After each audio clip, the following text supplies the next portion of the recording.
Pak Prabowo waktu pidato pertamanya, beliau kan juga ngomong korupsi ada di semua level, nah, gitu kan. Terus IPK yang dikeluarkan, indeks persepsi korupsi yang dikeluarkan oleh Transparansi Internasional menunjukkan Indonesia skornya 34 dari 100 kan. Berarti korupsi masih banyak kan. Saya sejak awal memang tidak berminat menggunakan pasal 2 atau 3 pasal merugikan keuangan negara. Pertama, pokoknya semua birokrat kalau melakukan kejahatan berarti ada mens reanya kan, sikat gitu.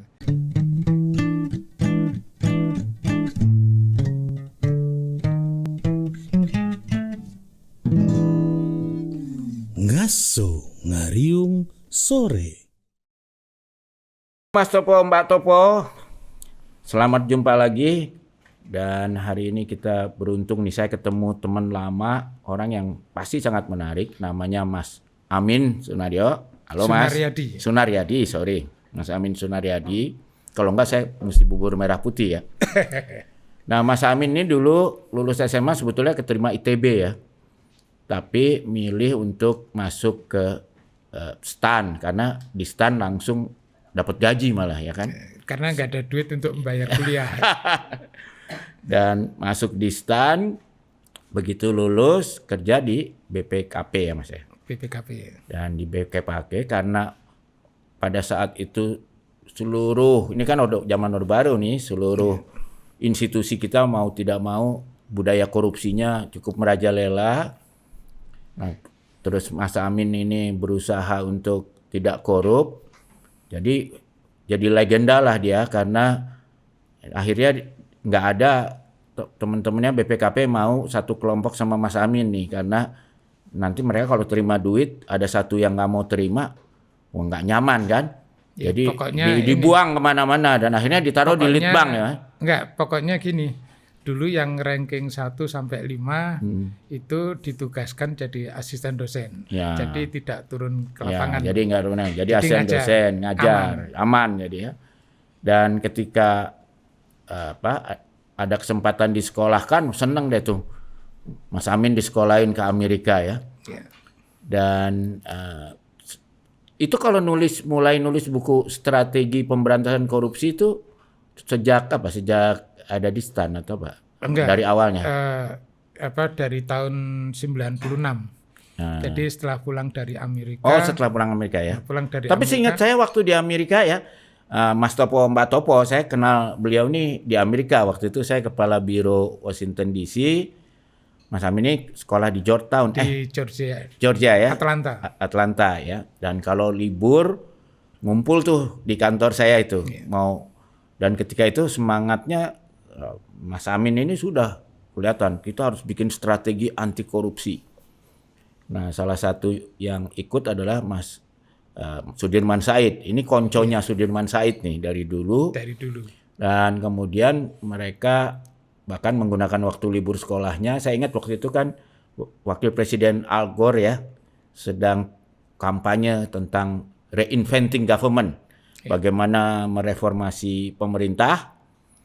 Lalu sampai ke sana ya Mas, pergi ke kantornya Al Gore kan ya kalau nggak salah waktu di Washington ya. Setelah di Amerika, setelah pulang dari Amerika. Jadi kan itu kan zaman Bill Clinton ya. Nah dia belajar dari Texas ya. Di Texas itu menerapkan semacam performance review. Nah terus si zaman Bill Clinton meniru prinsip di situ. Diterapkan di pusat lah ya, dari negara bagian Texas mau diterapkan di pusat. Ya. Makanya dikeluarkan undang-undang GPRA, Government Performance and Result Act. Lalu bersama Sudirman Said pulang, nggak tahu gimana menggait Mr. Clean. Waktu itu kita punya Menteri Keuangan ya, almarhum Pak Mari Muhammad yang dikenal sebagai Mr. Clean, untuk mendirikan Masyarakat Transparansi Indonesia MTI. Lalu saya digait juga tuh sama Pak Eri Harja Pamekasan, lalu sama siapa lagi Mas? Banyak ya. Kemudian Kemal Stambul ya. Pak Kemal Mas Stambul, Mas Arief Surowijoyo. Ya. Dan yang luar biasa nih mereka ini dia sama Sudirman bisa menggait Pak SBY untuk ikut mendirikan karena waktu itu beliau Kasospol nggak salah ya, masih Letnan Jenderal. Dan juga Ibu Sri Mulyani waktu itu masih di UI ya. UI ya. LP apa tuh? LPM ya, UI. Untuk ikut menggalangkan ya pokoknya clean government lah, pemerintahan yang bersih. Dan salah satu produk pertamanya kalau nggak salah adalah menganalisis Inpres ya. Kepres apa Inpres ya? Inpres dan Kepres ya. Kepres produk zaman Pak Harto. Ya, Pak Harto yang dianggap sebagai Kepres bermasalah yang menimbulkan korupsi. Jadi semangat anti korupsi ini kayaknya di Mas Amin itu udah jadi DNA ya. Itu sejak kapan sih jadi tertarik untuk memberantas korupsi? Karena terus setahu ini ya saya kenal menerbitkan buku strategi anti pembasmian korupsi ya. Namanya Strategi Nasional Pemberantasan Korupsi ya. Strategi Pemberantasan Korupsi Nasional. Strategi Pemberantasan Korupsi Nasional. Dan saya ingat waktu itu draftnya BPKP nggak mau nerbitin karena terlalu sensitif terus saya ngancem mereka tuh kalau mereka nggak terbitin kita aja Tempo yang terbitin. Terus katanya jangan, akhirnya nggak tahu disensor apa akhirnya terbit ya Mas. Itu banyak sensor nggak Mas? Enggak ya, tetap akhirnya diterbitkan. Waktu di BPKP itu saya dengan banyak teman ya. Sendiri-sendiri maupun bareng itu mulai bikin kajian-kajian terkait korupsi tahun 1996. Wah, itu terpisah-pisah. Iya. Terus ya cuman ini aja buat gitu kan. Ya, itu hampir 30 tahun lalu itu ya, 28 tahun lalu ya. Iya. Nah, terus tahun 97 akhir terus ini kalau dikumpulin jadi buku bagus nih. Nah, terus mulai 98 disiapkan buku itu, kebetulan saya sebagai perancang strateginya. Akhir 98 secara substansi selesai, terus awal 99 mulai difinalkan jadi buku, terus resmi diluncurkan produknya BPKP bulan Maret tahun 1999. Jadi sejak kapan tertarik anti korupsi ini Mas? Karena apa ya? Ya kalau yang menjadi buku strategi pemberantasan korupsi nasional itu mulai 96. Ya, tapi itu kan tapi sebelumnya gitu kok tiba-tiba jadi pengen semacam punya ketertarikan luar biasa, passion mungkin ini aja karena melihat ya sebagai BPKP stan itu lihat enggak? Waktu kuliah di Amerika ikut-ikutan diskusi. Jadi waktu kuliah di Amerika itu internet kan masih sangat terbatas. Terus di sana ada yang disebut ISNET. ISNET itu forum diskusinya mahasiswa Indonesia nih. Terus saya ikut baca, ikut ngeliat, pelan-pelan tertarik juga. Jadi waktu kuliah di sana itu, saya kuliah kan jurusan akuntansi. Kalau libur itu perginya ke law library. Jadi pelajari hukum Amerika, sistemnya kayak begini gitu. Terus kalau di sana ada pemilu di level kota atau county atau state, ikut pelajari, nyari kertas suaranya kayak apa sih. Ingin pelajari aja supaya nanti bandingkan di Indonesia kayak apa. Terus ketika pulang sama Sudirman Said dan kawan-kawan, kok jadi mendirikan Masyarakat Transparansi Internasional itu akibat baca-baca di library itu atau gimana? Oh enggak. Kalau urusan mendirikan MTI, saya bagian pupuk bawang, bagian ikut-ikutan. Jadi itu kan Pak Eri Riana, Pak Kemal Stambul, Pak Arief Surowijoyo dan yang senior-senior kan melakukan kegiatan itu. Nah, saya yang bagian pokoknya ikutlah, disuruh-suruh mau gitu. Dan lalu kemudian kan Anda disorongkan ketika KPK berdiri, bahkan ikut ya dalam menyusun undang-undang anti korupsi kan. Anda ikut tim konsultan domestik ya dari MTI waktu itu ya? Enggak, jadi gini, waktu tahapnya 2. Jadi yang pertama tim persiapan penyusunan undang-undang Komisi Pemberantasan Tindak Pidana Korupsi. Itu ketuanya Pak Romli Atmasasmita, profesor. Setelah itu dibantu selesai, Pak Topo ya ahlinya ya, profesor. Banyak orang. Terus setelah selesai baru menyiapkan undang-undangnya, RU-nya. Nah, saya ikut yang di bagian pertama. Jadi dari steering committee tim itu ada beberapa sub tim. Nah, saya ketua sub tim studi banding. Nah, jadi menyiapkan studi bagaimana bentuknya Komisi Pemberantasan Tindak Pidana Korupsi. Nah, jadi di Undang-Undang Tipikor itu Anda boleh bilang termasuk salah satu bidannya juga ya? Undang-Undang KPK. Undang-Undang KPK ya? Nah, di bagian depannya. Bahkan kemudian Anda dicemplungin oleh teman-teman untuk ikut KPK kan? Jadi komisioner KPK kan? Ya, teman-teman itu sepertinya ngomong ke namanya Pak Haryanto Sahari. Beliau managing partner di PwC. Saya senior manager di PwC. Prinsip saya gini, pokoknya saya kerja apapun saya kerjain, yang penting gaji nggak dipotong kan.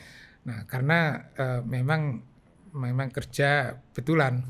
Lagi enak kerja di Surabaya, ditelepon sama beliau. Padahal managing partner nggak pernah nelpon saya kan. Ditelepon, beliau soalnya bilang, dia senior banget ya. Betul. Nah, beliau ngomong, Min, aku dibilang teman-teman maksudnya MTI kan, Pak Haryanto Sahari ikut di MTI juga. Katanya kamu pengen daftar KPK.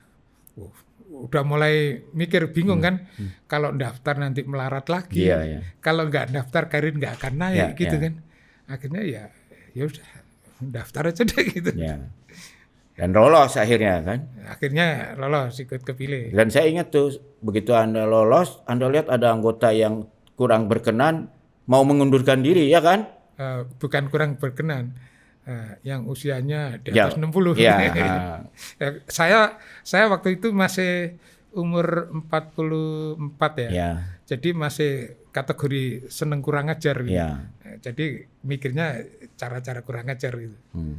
Tapi terus Anda disamperin ke rumah kan malam-malam oleh teman-teman. yang datang ke rumah. Akhirnya luluh lagi ya, akhirnya nggak jadi mundur ya. Akhirnya ya udah dilantik.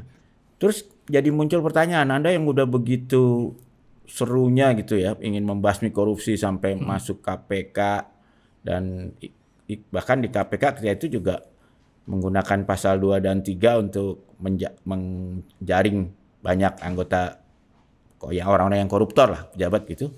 Enggak. Saya sejak awal memang tidak berminat menggunakan pasal 2 atau 3 pasal merugikan keuangan negara. Sejak awal saya dari menyiapkan buku strategi pemberantasan korupsi nasional itu, di situ salah satu poin memang gini, berantas korupsi itu harus prioritas. Jenis yang mana dulu nih yang harus diberantas. Nanti secara bertahap yang lain gitu. Nah, sejak awal Paretonya dulu lah gitu ya. Betul. Jadi yang paling banyak mana. Nah, sejak awal memang saya menyimpulkan jenis suap. Kebetulan dari kasus-kasus Amerika yang saya pelajari, mereka berantas suap, walaupun undang-undangnya namanya Foreign Corrupt Practice Act. Jadi Mas Amin ya, Anda kan aktivis anti korupsi udah puluhan tahun, pernah jadi anggota KPK, dan salah satu sebabnya kita benci korupsi itu kan karena kerugian negara akibat tindakan korupsi. Tapi kenapa kok Anda kayaknya pengen banget nih pasal 2, pasal 3 tentang kerugian negara itu dicabut aja gitu supaya kenapa? Ya gini, kan dari yang saya pelajari, saya review, Orde Baru 27 tahun kerja keras memberantas korupsi dengan ngejar-ngejar merugikan keuangan negara gagal. Kemudian 25 tahun Orde Reformasi kerja keras memberantas korupsi, ngejar-ngejar kerugian negara gagal. Nah, saya ini ya biar jelek gini, saya ini merasa bangsa Indonesia sudah gagal di Orde Baru, sudah gagal di 25 tahun Orde Reformasi, ya jangan ulang lagi. Kan saya nggak kepengin bangsa Indonesia jadi bangsa keledai. Jadi harus cara yang beda yang menjamin berhasilnya memberantas korupsi. Iya, dan itu bahkan oleh Albert Einstein sudah ada pepatahnya ya. Ada teori kegilaan. Iya, jadi kalau Anda melakukan sesuatu yang sama berulang kali dan berharap hasilnya beda, ya itu tanda Anda gila. Itu sebabnya ya belakangan ini kan kalau orang yang mengamati melihat waduh, ini kok ada mantan anggota KPK, pimpinan KPK, kok sekarang malah kampanye supaya pasal 2 dan pasal 3 dari Undang-Undang Tipikor, yaitu soal pasal kerugian negara itu sebaiknya dicabut gitu ya. Betul. Kenapa itu ya? Jadi, karena kan kalau di masyarakat tuh bandinginnya tuh, wah korupsi merugikan negara makanya harus Betul, jadi begini, kebetulan saya kan perancang strategi dari strategi pemberantasan korupsi nasional yang diterbitkan BPKP bulan Maret tahun 99. Nah, masuk ke tahun 2024 ini kan sudah 25 tahun. Betul. Nah, saya melihatnya gini, 25 tahun Indonesia memberantas korupsi, kok korupsinya tidak hilang-hilang.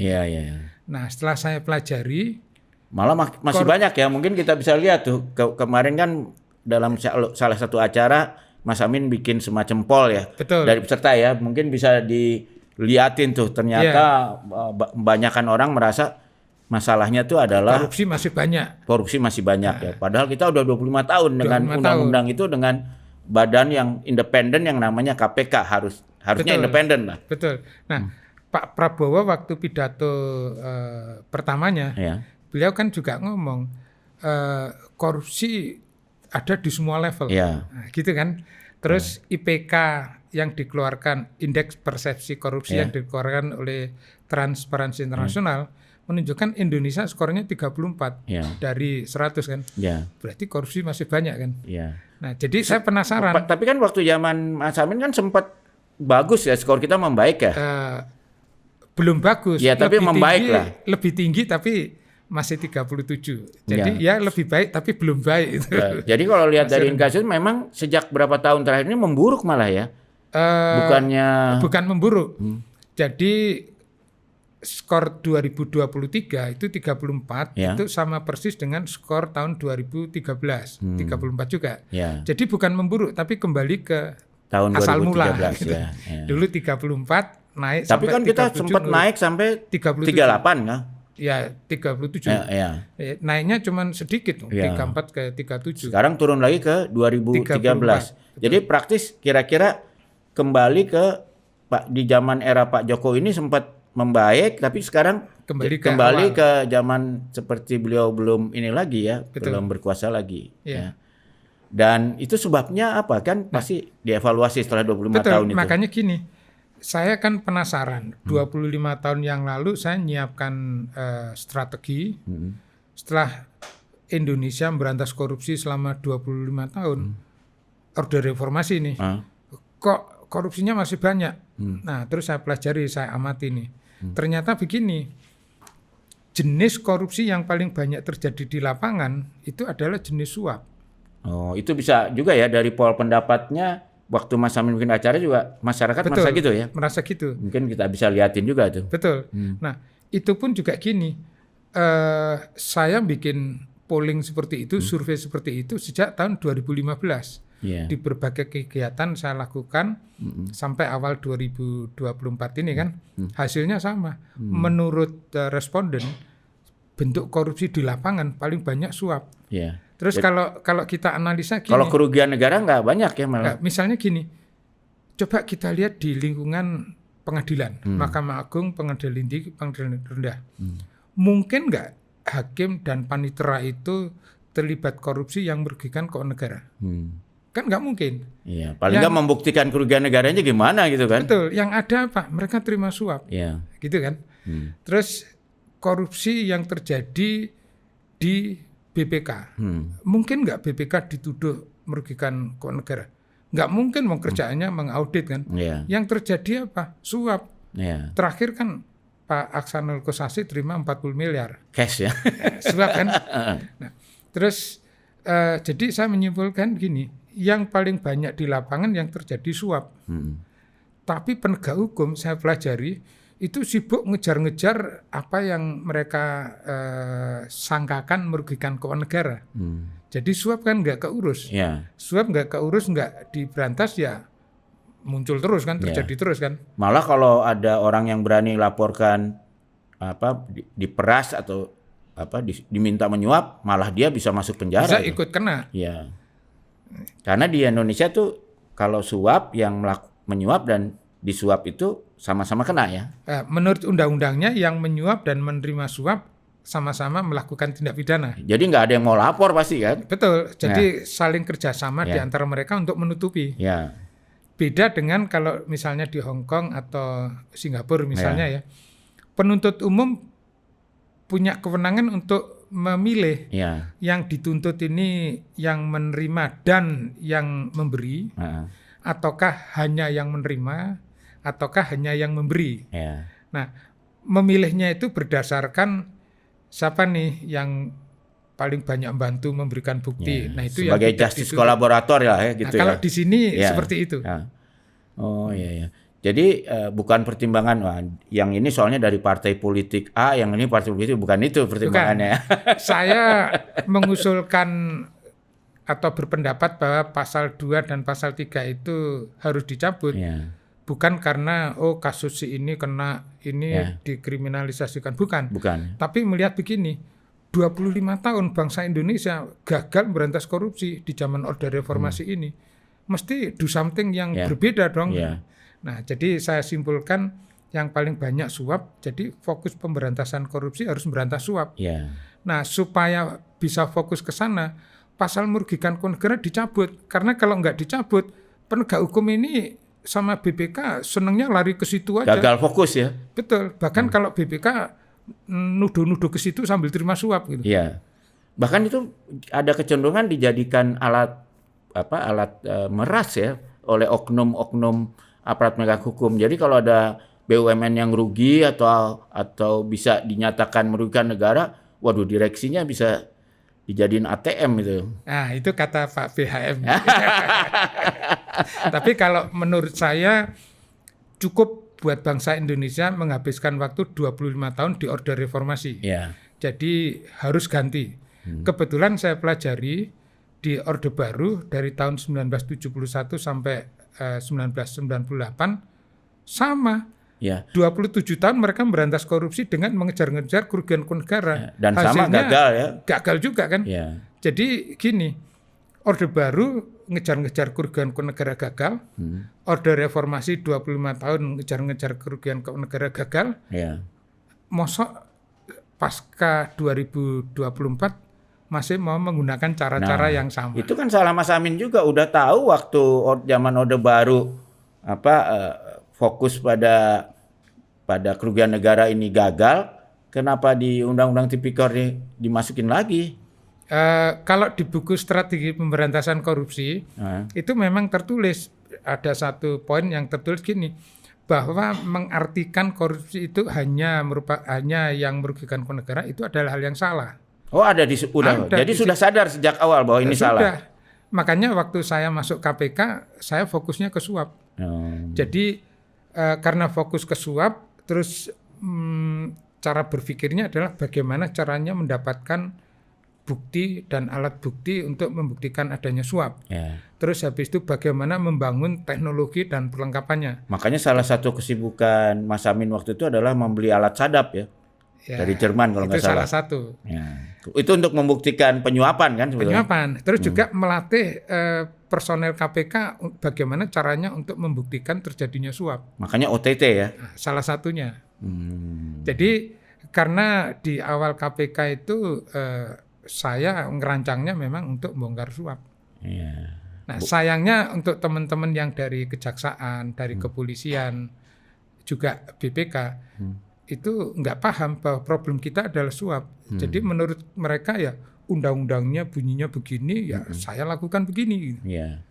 Dan kalau kita lihat kan sebagai contohnya anggota BPK yang terima 40M itu kan dampaknya dia mengancam karena dia bilang kalian udah merugikan negara sekian kan. Jadi BPK bisa ngatur-ngatur supaya seolah-olah tidak ada kerugian negara kan, kira-kira gitu kan. Jadi intinya di kerugian negara ini kan, yang hitung kerugian negara kan BPK. Ya itu kata Pak BHM kan. Kebetulan itu juga nggak cuma satu-satunya case kan, di case yang lain ya kira-kira modelnya seperti itu. Jadi sekarang tuh aparat penegak hukum nggak cuma di kejaksaan, sekarang KPK juga kelihatannya ya setelah ditenggakan Mas Amin ini, pokoknya cari-cari dulu yang ada diduga sangkakan ada kerugian negara, kemudian dibawa ke BPK gitu, dicari-cari hitungan-hitungan kerugian negara, terus kan nggak cukup kerugian negara, harus ada perbuatan melawan hukum kan? Ya, itu setahu saya sampai jilid 4 ya, sampai zaman ketuanya Pak Agus Raharjo itu masih banyak nangani suap. Terus di zaman Pak Firly mulai, karena gini, pihak di luar itu banyak yang mengkritik OTT ini nggak bener gitu kan. Ya, terus mereka mulai bergeser ke nyari yang merugikan ke negara gitu. Iya. Dan kemudian ketika udah dapat kerugian negaranya, dicari-carilah perbuatan melawan hukumnya apa gitu ya. Iya. Nah, ini jadi aneh juga, saya pernah lihat di sidang sampai ke anggaran bansos itu dianggap kerugian negara.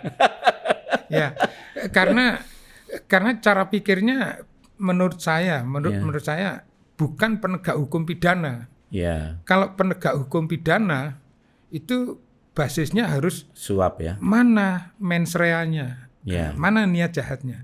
Tapi kalau penegak hukum administrasi ya bolehlah berpikir seperti itu. Tapi kalau penegak hukum pidana itu ya yang dicari mens rea-nya ada atau tidak. Iya. Nah sekarang kayaknya mens rea itu nggak terlalu penting kelihatannya ya. Ya yang penting kan pokoknya ini dinyatakan korupsi, kerugian negara, kerugiannya gede sekali, saya masuk TV, besok naik pangkat. Iya, dan bahwa perbuatan melawan hukumnya kadang-kadang kesalahan administrasi yang sebenarnya harusnya urusannya PT UN itu ya, bukan urusannya Tipikor ya. Administrasi urusannya PT UN. Iya. Atau hal yang one prestasi perdata gitu. Ya, itu kan urusannya perdata, tapi itu sekarang praktis aparat penegak hukum menganggap itu adalah perbuatan melawan hukum. Betul. Makanya begini, penegak hukum kita ini memang sudah kerja keras nih. Kerja gitu. Tapi kalau dipotret dari atas ya, mana Indonesia? Oh ini, korupsinya kok masih banyak. Pasti begitu. Jadi kerja keras penegak hukum selama 25 tahun ini seakan-akan nggak ada gunanya gitu. Iya. Dan juga menarik, ini berita terakhir kan Presiden Prabowo baru saja memerintahkan Bulog dikembalikan ke seperti zaman Orba sebagai badan yang tidak ditugaskan cari untung.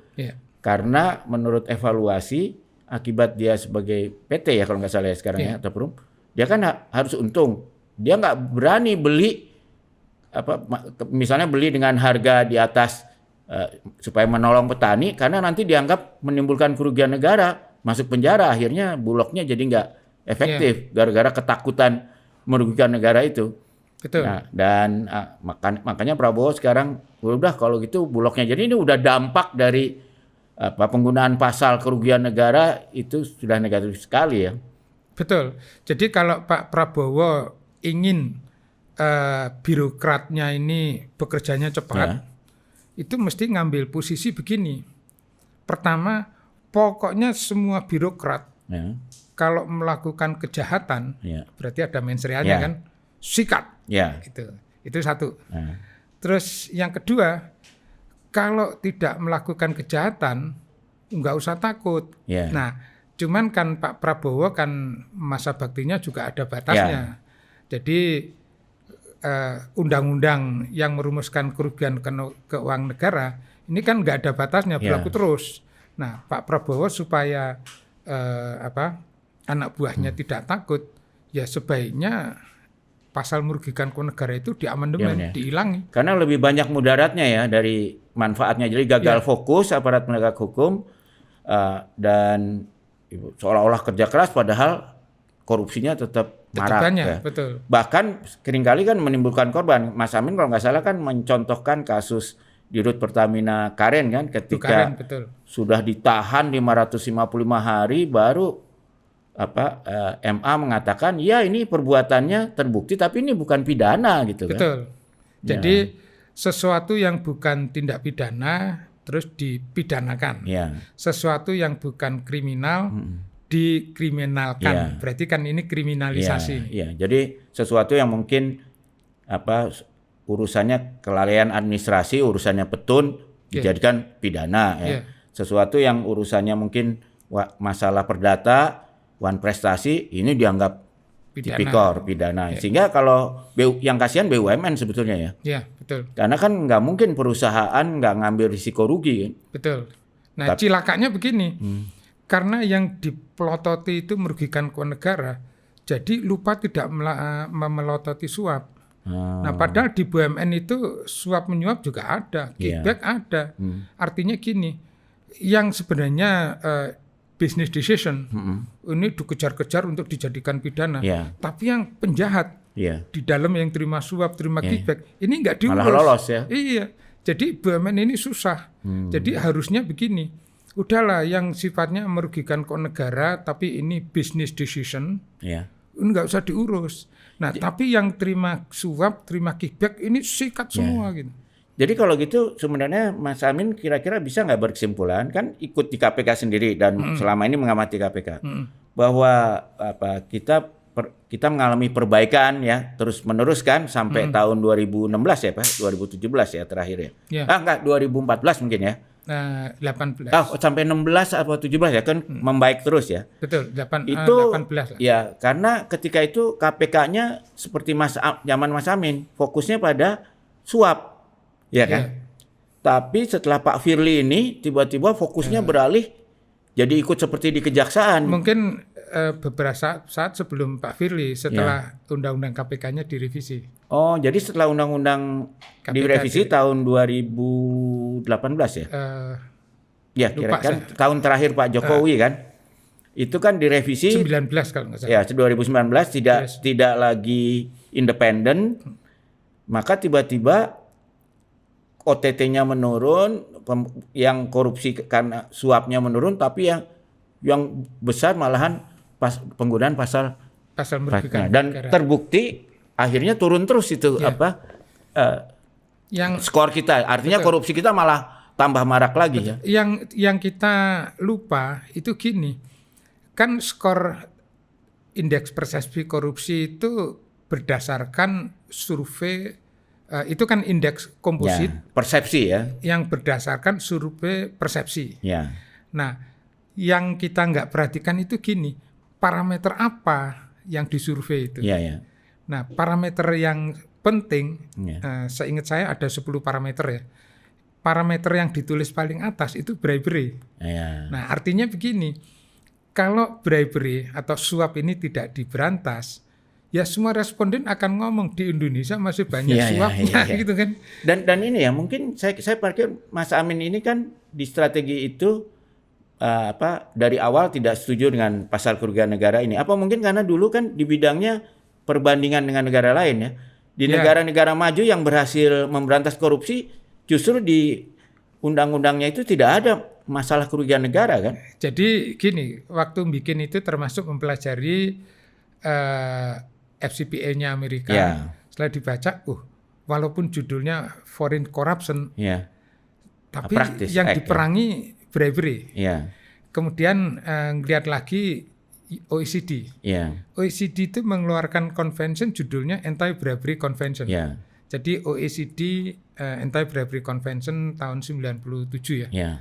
Itu kok yang diperangi bribery gitu. Nah, makanya terus kira-kira ya ini yang harus diperangi. Ya bahkan badan anti korupsinya PBB juga sama ya, tidak ada urusan kerugian negara dalam konvensi anti korupsi. UNCSC itu ada, tapi itu bukan delik pidananya, itu akibat dari perbuatan pidana. Jadi tapi itu tidak menjadi pertimbangan untuk mempidanakan korupsinya. Betul, kan? Bukan deliknya.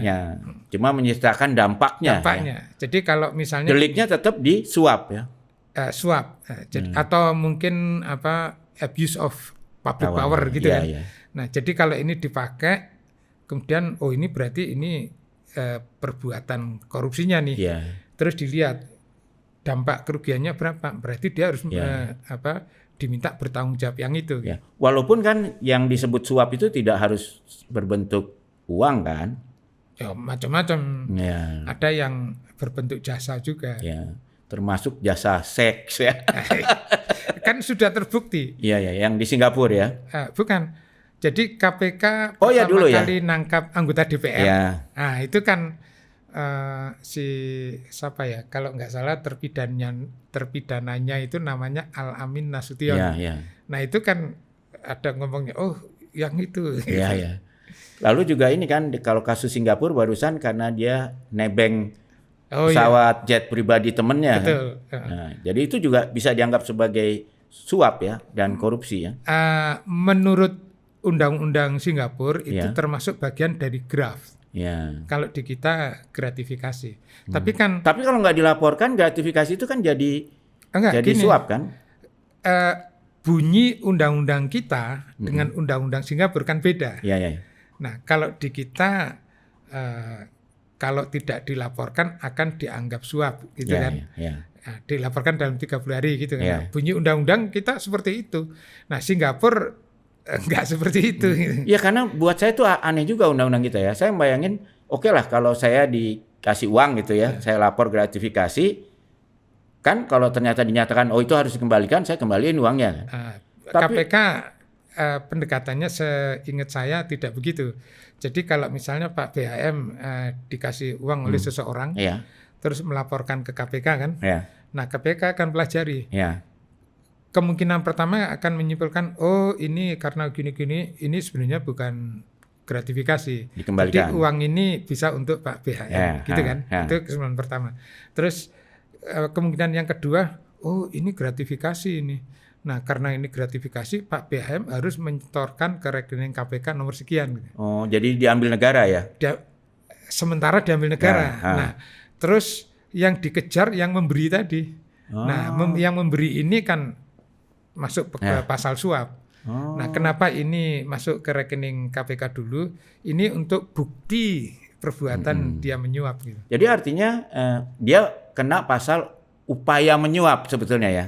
Bukan percobaan menyuap, bukan menyuap kan karena menyuap karena kan. Tapi kan sayanya nggak terima suapnya, jadi nggak.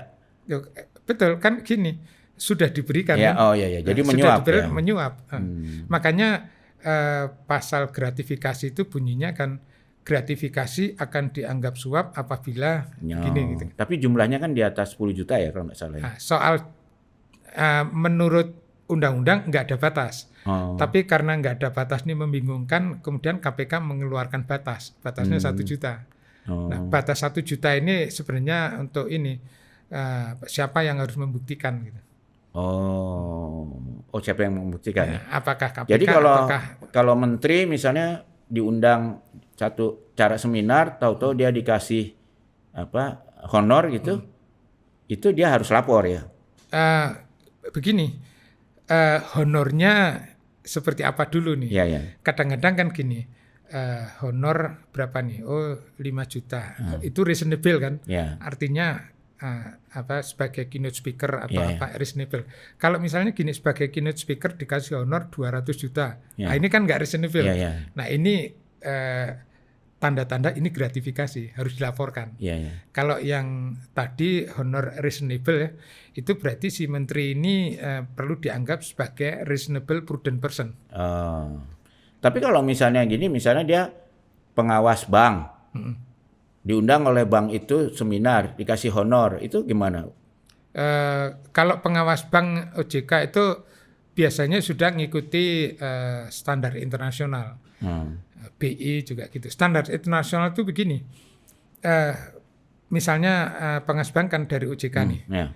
Orang OJK mengawasi bank, dia datang ke bank, tapi acaranya sosialisasi, mesti dilihat ini kerjaan kantor atau bukan. Nah, kalau kerjaan kantor nggak boleh terima apa-apa, sudah digaji oleh OJK gitu. Jadi harus ditolak.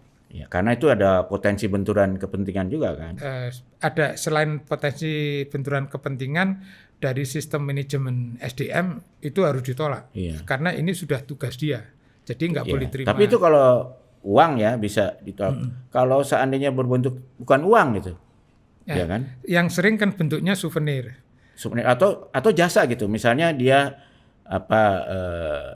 katakanlah diberikan fasilitas misalnya hotel atau itu boleh. Gimana? Boleh.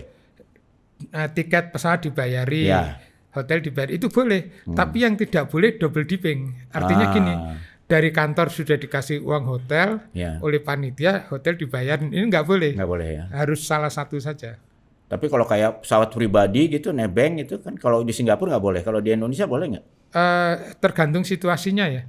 Karena yang suka disebut pesawat pribadi, sepemahaman saya itu sebenarnya pesawat charter. Iya, betul. Nah, jadi pesawat charter, misalnya gini, ada acara di tempat yang jauh, yang kemudian jadwal pesawat komersial ini nggak ada. Apalagi perusahaan tambang gitu biasanya kan. Betul. Nah, masuk naik kapal laut nanti nyampe sana baru 3 hari.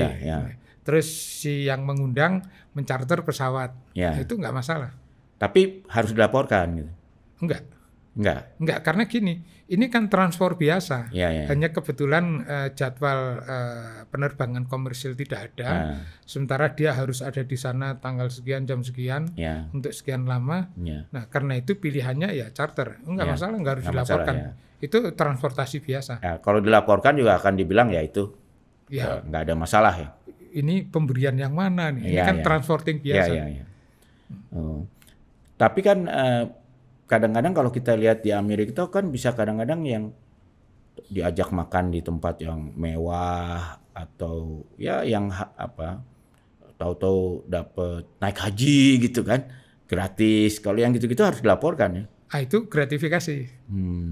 Jadi kalau misalnya dapat dibayari naik haji, itu gratifikasi harus dilaporkan. Tapi sekarang kan yang salah satu modus itu main golf. Katanya tahu-tahu kan suka ada diundi belakangan. Menang, tapi biasanya yang menang tuh kok itu selalu menang. Nah, itu sebenarnya melihatnya juga gini. Di samping melihat apakah ini gratifikasi atau tidak, itu yang dilihat gini, ini potensi konflik of interest-nya seperti apa. Kalau misalnya gini, misalnya saya harus mengawasi suatu operasinya perusahaan. Bolak-balik saya ditraktir dia. Jadi kan memunculkan relationship yang sungkan gitu kan. Ini berarti bibit dari konflik of interest. Nah, yang seperti ini nggak boleh. Nggak boleh ya. Cuman sayangnya gini, kalau di lingkungan pemerintah ya, sayangnya gini, ketentuan konflik kepentingan itu sudah diatur sangat jelas di Undang-Undang Nomor 30 Tahun 2014. Sayangnya hampir semua orang pemerintah, baik pejabat maupun kerucuk, itu nggak baca isi undang-undang itu. Dan nggak ada sanksi juga sampai sekarang ya? Baca aja enggak. Itu yang bertanggung jawab siapa harusnya tuh kalau gitu? Menpan. Kok udah ada undang-undang Menpan ya? Menpan. Kebetulan Bu Menteri Menpan yang baru ini di bulan Oktober kemarin, pertengahan atau akhir ya, itu mengeluarkan peraturan Menpan RB yang isinya tentang pelaksanaan pasal-pasal konflik kepentingan di Undang-Undang Nomor 30 Tahun 2014. Itu yang mengawasi siapa dari bahwa peraturan itu dijalankan? Ya Menpan. Iya. Oh, tidak ada waskat di depannya, bukan sekjen, irjen itu enggak? Enggak, jadi Menpan kan mengeluarkan peraturan yang harus diikuti oleh semua kementerian, kementerian dan lembaga gitu kan. Nah, ini harus diikuti. Jadi kalau di sebuah kementerian ini kan harus dijalankan. Nah, nanti yang akan monitor kepatuhannya, terus kalau nggak patuh diinvestigasi, itu dari Inspektorat Jenderal atau Itu sanksinya pidana juga? Di Undang-Undang 30 itu? Wah, lupa ya. Atau sanksi administrasi aja? Ya, sanksi administrasi pasti ada, tapi pidananya saya lupa seperti apa itu. Di kita juga yang belum diatur tuh influence trading ya, perdagangan pengaruh ya. Itu sebenarnya bisa muncul dari ini berdasarkan konflik kepentingan. Jadi kalau prinsip-prinsip konflik kepentingan itu sudah ditanamkan ke orang pemerintah, nanti pelan-pelan mereka sadar bahwa influence trading ini nggak boleh. Itu munculnya dari situ. Tapi kalau konflik kepentingan aja nggak paham, apalagi ke situ. Ya karena juga sekarang kan dengan banyaknya jatah menteri misalnya itu kan diberikan pada partai politik ya. Bisa juga kan bentuk gratifikasinya atau suapnya tidak diterima secara pribadi, tapi diserahkan sebagai donasi pada partai politiknya gitu misalnya. Ya itu bisa, suap nggak itu? Itu bisa terjadi. Tapi kan gini. Tahun 1955 Itu seingat saya Mr. Jody Gondokusumo. Ya. Sebelum Menteri Kehakiman ya kalau Menteri salah. Kehakiman waktu itu. Nah, Ketua Umum Partai Rakyat Nasional. Ya. Nah, yang menerima adalah Subagio. Ya. Itu bendaharawan Partai Rakyat Nasional. Ya. Terus yang dilakukan Pak Menteri ini memberikan visa kepada seseorang gitu ya. Ya. Nah, terus seseorang ini ngasih duit ke Subagio. Ya, donasi ke partai ya. Kan orangnya beda Ya, nih. ya. Tapi dipenjarakan juga kan. Itu pakai undang-undang apa ya? Yang Zaman Pak Gondo itu. ini kan perbuatan suap. Suap itu Dengan undang-undang sekarang itu masih bisa dikenakan. masih. Jadi- Karena kan gini, yang Pak Mr. Jody Gondokusumo itu tahun 1955 kan, itu pasal yang ada itu pasal suap di dalam KUHP. Ya. KUHP ini kan merupakan KUHP-nya Belanda yang tahun 1946 ditetapkan menjadi KUHP Indonesia. Nah itu dipakai. Tapi dengan KUHP yang baru masih ada nggak itu? Masih. Yang KUHP yang 2026 ini? Jadi pasal itu ditarik menjadi bagian dari Perpu 24 tahun 60, terus ditarik lagi menjadi bagian dari Undang-Undang 3 tahun 1971, ditarik lagi menjadi bagian dari Undang-Undang 31 tahun 99 Jungto 20 2001. Ya. Terus setahu saya juga masuk ke KUHP yang baru 2026 berlaku. Ya. Itu ada semua. Tapi sayangnya gini, penegak hukum kita tidak membaca pasal itu. Jadi pasal itu tidak di-enforce. Padahal itu sebetulnya yang dimaksudkan suap yang bentuknya mungkin tidak langsung memperkaya dirinya sendiri ya kan. Dan itu yang memang itu yang menyebabkan Indonesia kacau di tahun 50-an tuh karena menteri-menteri itu akhirnya menggunakan jabatannya untuk mencari dana buat partainya kan sebetulnya. Kalau yang dari kasus Mr. Jody Gondokusumo bisa disimpulkan begitu, karena yang menerima adalah Subagio, bendahara Partai Rakyat Nasional, sementara yang memberikan visa Menteri Kehakiman yang juga Ketua Umum Partai Rakyat Nasional. Tapi itu gimana mengaitkannya dulu ya? Kan Anda meneliti itu. Mengaitkan ini kan sebenarnya terputus seolah-olah kan? Enggak. Ada menteri membantu orang dapetin visa. Orang yang dibantu dapat visa ini memberikan donasi pada partainya Pak Menteri melalui pengurus partai gitu. Memberikannya kepada Subagio. Ya, Subagio. Nah, fakta itu oleh Mahkamah Agung, yang meriksa waktu itu Mahkamah Agung. Ya. Karena menteri kan. Ya. Yang oleh Mahkamah Agung itu diterjemahkan sebagai memberikan suap kepada Mr. Jody Gondokusumo. Nah, kenapa? Karena Mr. Jody Gondokusumo adalah ketua umum partainya, Subagio bendaharawannya, kemudian Subagio ini tinggal di rumahnya Pak Menteri. Pak Menteri. Oh. Jadi itu sebenarnya guilty by association ya?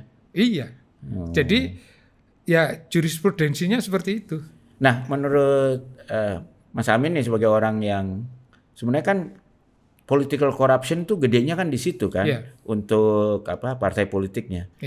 Justru sebetulnya harusnya KPK tuh fokus ke yang seperti ini kan. Betul. Suap-suap yang mungkin tidak diterima dia pribadi, tapi mungkin itu terutama posisi menteri ya, karena menteri itu kan jatahnya partai politik ya. Bukan posisi menteri ya, tapi posisi tinggi. Pejabat menteri, publik lah ya.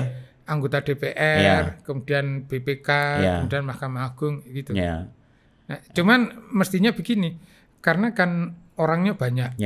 Perbuatan itu dilakukan banyak orang. Jadi fokusnya mestinya bukan nangkep bukan. Jadi setelah nangkep dipelajari modusnya, terus mesti dipelajari gini, apa sistem yang harus diperbaiki supaya orang-orang dan teman-temannya ini tidak melakukan lagi. Nah ini yang kalau saya lihat KPK kurang lihai untuk menyiapkan. Karena juga saya lihat juga kadang-kadang gini juga, kadang-kadang kalau ada pejabat publik yang relatif bersih gitu, itu kadang-kadang pengusaha yang ingin dapat hubungan baik lah dengan pejabat itu, dia kan kasih donasi ke lembaga-lembaga mungkin kegiatan yang misalnya ketuanya adalah pejabat itu ya. Kan sekarang banyak pejabat kita kan ketua asosiasi sepak bola atau ketua atau ke yayasan yang membantu kanker, yang apa. Itu bisa juga tuh disebut gratifikasi. Kalau yang seperti itu lebih baik menganalisanya dari aspek konflik kepentingan. Jadi misalnya pejabat ini jadi ketua asosiasi, terus ada perusahaan atau pihak swasta atau mungkin non swasta yang bantu ini, terus nah yang dilihat gini, ada nggak potensi konflik kepentingan tugas dari si pejabat ini dengan berlawanan dengan kepentingannya pengusaha yang memberi suap yang memberi donasi ya. Betul. Kalau tidak ada konflik kepentingan nggak masalah. Sebetulnya yang lebih aman sebaiknya kalau pejabat publik janganlah jadi ketua-ketua seperti itu ya. Ya untuk Indonesia sepertinya susah ya. Karena gini, yang punya power, punya marwah itu biasanya pejabat publik. Ya. Kalau yang mimpin nggak punya marwah, mimpin asosiasi atau persatuan olahraga itu nggak punya marwah, nanti dianggap entung, jadi nggak bisa ngapa-ngapain. Jadi kalau menurut saya nggak apa-apa pejabat publik mimpin seperti itu, tapi harus ingat urusan konflik kepentingan. Jangan sampai gara-gara menjabat di situ kepentingan tugasnya sebagai pejabat publik jadi terdilusi oleh kepentingan pihak lain. Jadi minimal si pejabat itu maupun bendahara dari asosiasinya harus baca undang-undang dan paham undang-undang nomor 30 tahun 2014 tentang kepentingan ya. Betul. Oke, jadi kita harus fokus ke suap Mas ya. Harus. Jelas ya. Jadi jangan bukannya kerugian negara itu tidak penting ya. Tetapi ibaratnya kerugian negara itu terjadi karena ada perilaku suapnya kan. Sebenarnya begini. Perkara pidana yang masuk dipidanakan berdasarkan pasal merugikan keuangan negara. Itu kalau di drill down detail di dalamnya sana suap. Ya, walaupun suapnya tidak harus bentuknya uang ya. Uang biasanya. Ya biasanya uang, tapi tidak harus uang kan? Tidak harus uang, tapi jadi kan gini.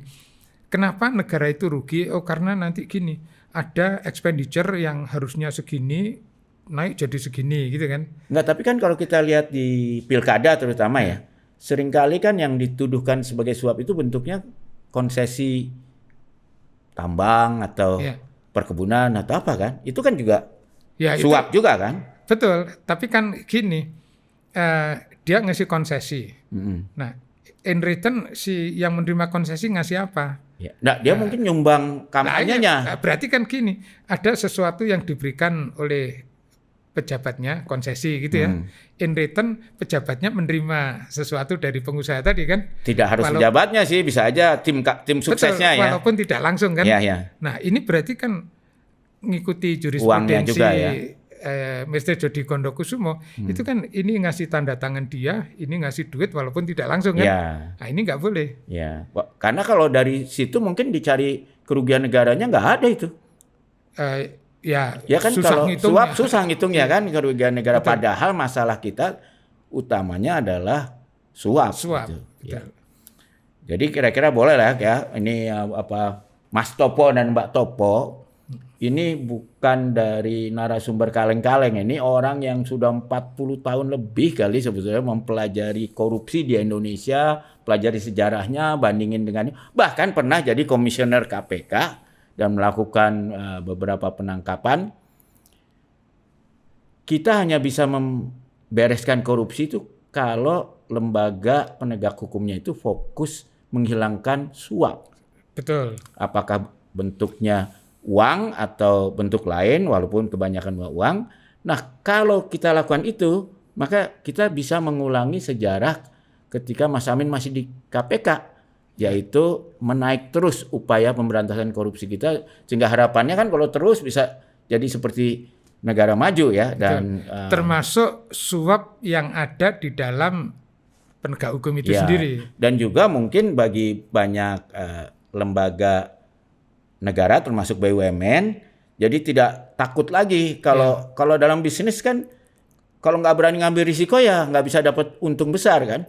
Padahal pendapatan negara dari keuntungan dari BUMN itu juga menjadi penting gitu ya. Sehingga kalau malah dicari-cari kerugian negara nanti malah nggak ada yang berani ambil keputusan, akhirnya negara malah rugi gitu kan. Betul. Ya. Tidak hanya BUMN, jadi birokrat yang di pemerintah pusat, pemerintah provinsi, kabupaten, kota Itu kalau mereka isinya ketakutan, akibatnya realisasi APBN APBD ini turun. menjadi terhambat. Iya. Makanya duit ngendon di rekening bank itu besar kan. Iya. Nah, kalau realisasi APBN APBD itu lambat, perekonomian menjadi kurang tumbuh. Tapi jadi kerugian tapi ini yang lebih penting. Lebih gede. Yang penting. Tapi kan sekarang kalau kita lihat siapa penikmat suap, kan umumnya justru oknum-oknum aparat penegak hukum. Pasti ada resistansi.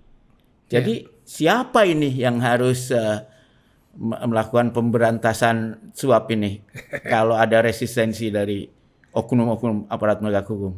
Jadi kalau dua pertanyaan ya yang dulu saya diberitahu Ibu dan Bapak dari Dewan Pertahanan dan Keamanan Nasional, Wantanas ya. Wanhankamnas. Itu Pak Harto punya dua pertanyaan. Ya.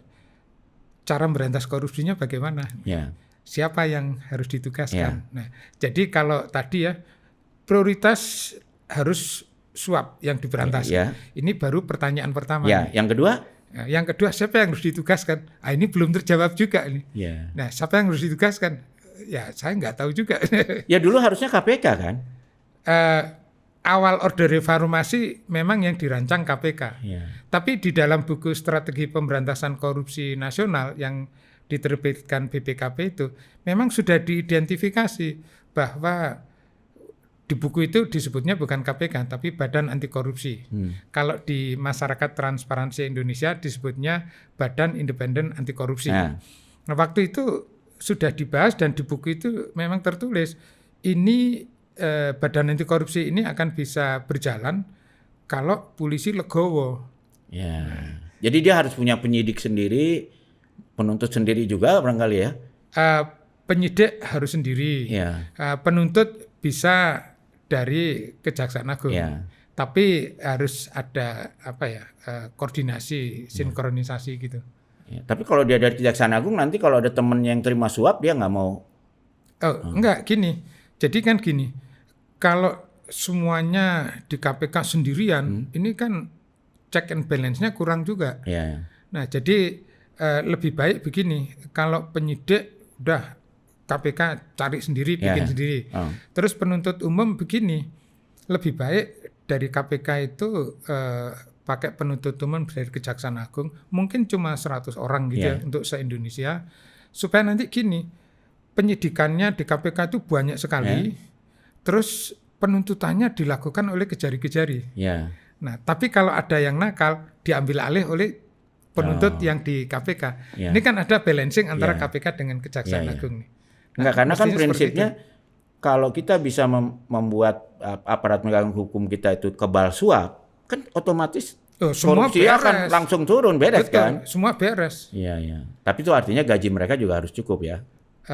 Itu kalau belajar dari Hong Kong maupun Singapura itu setelahnya. Jadi harus diberesin dulu, habis itu baru urusan gaji. Oke. Bukan kalau, terbalik ya, jangan gajinya naikin dulu. Kalau urusan gaji dulu nanti nggak beresin juga. Gitu. Oke, terima kasih. Itu yang saya kira buah pikiran utama dari narasumber kita hari ini, Mas Topo dan Mbak Topo ini ya. Jadi jangan terlalu merasa hopeless lah bahwa korupsi di Indonesia tidak bisa dibenahi, karena menurut Mas Amin ini masalahnya sederhana, salah fokus ini aparat penegak hukum, kok carinya di kerugian negara, padahal kalau kita mencontoh dari negara yang berhasil membebaskan masyarakatnya dari wabah korupsi, harus fokus pada menindak penyuap maupun penerima suap. Sehingga seperti virus gitu harus divaksin semua ya, anti suap, sehingga betul-betul yang ditangkap karena suap itu memang minoritas lah, memang orang-orang yang rada gelo aja gitu. Tapi bahwa orang normal menolak memberi suap dan menolak menerima suap. Ya kayak gitu ya. Betul. Oke, Mas Topo, Mbak Topo, terima kasih, sampai jumpa, dan jangan lupa tuh tekan juga jempolnya ya kan, like gitu. Oke, terima kasih, bye.